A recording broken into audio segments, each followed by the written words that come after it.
Paula Hayes hurt her wrists earlier in the season lifting heavy bags of soil.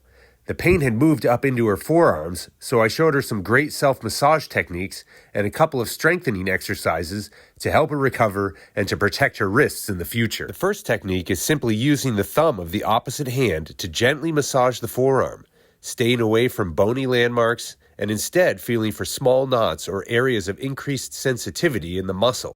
We followed that up with then just applying moderate, consistent pressure to the muscle of the forearm and moving the wrist in order to force muscle contraction and relaxation underneath that pressure. Once the forearms were loosened up from the massage, we moved on to strengthening with a lightweight flexion and extension exercise. We used rocks from the garden, but you can use anything that weighs 2 or 3 pounds. To finish it off, we did some pronation and supination with a shovel for added weight to further protect the wrists. These moves are great for anyone with tight and sore forearms or weak wrists. See if you can, there you go. Oh, Wow. Wow. Okay. That's impressive. All right, that's enough. You're making me look bad.